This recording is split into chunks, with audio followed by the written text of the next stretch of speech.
Badharghat rail station থেকে নেশার সামগ্রী পাচার করতে গিয়ে পুলিশের জালে ধরা পড়ল বিপুল পরিমাণে নেশার সামগ্রী সহ 4 অভিযুক্ত। জানা গেছে এই বিষয়ে এডিনগর থানার পুলিশের কাছে গোপন খবর আসে একটি অটো করে নেশার সামগ্রী স্টেশন থেকে রওনা হয়েছে।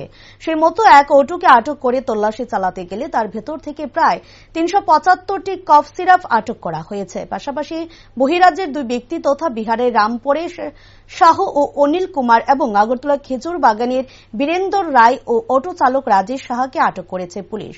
এই প্রসঙ্গে পুলিশ সংবাদ মাধ্যমের মুখোমুখি হয়ে জানিয়েছে গোটা বিষয়টির বর্তমানে তদন্ত করা হবে এবং জিনিসগুলো কোথায় রপ্তানি করার প্রচেষ্টা ছিল সেই বিষয়েও তদন্ত জারি রয়েছে।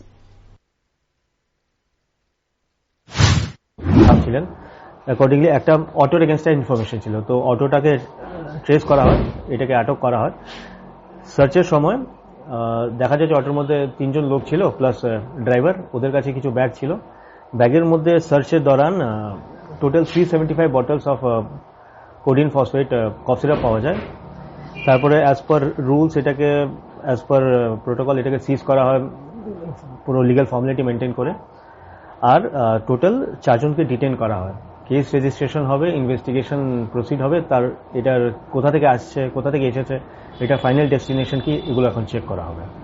প্রাথমিক তদন্তে কি বেরিয়েছে, কোথা থেকে জি, অ্যাকচুয়ালি এখানে দেখা গেছে যে 2 জন লোক বিহার থেকে এসেছিলেন।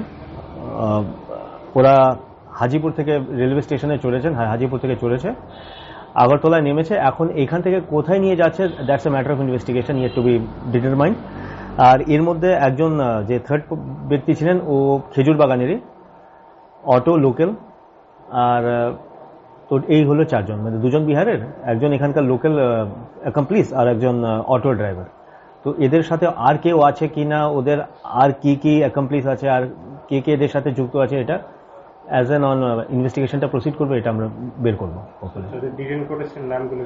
জি, যে ডিটেন হয়েছে, যে আমি বললাম যে বিহারে যে 2 জন আছেন, যে বৈশালী ডিস্ট্রিক্টের একজন আছেন যে রাম পরেশ সাহু, একজন হচ্ছেন অনিল কুমার, যে এখানকার যে লোকাল অ্যাকমপ্লিস ওর নাম বীরেন্দর রায়, আর একজন অটো যে ওনার নাম রাজেশ সাহা।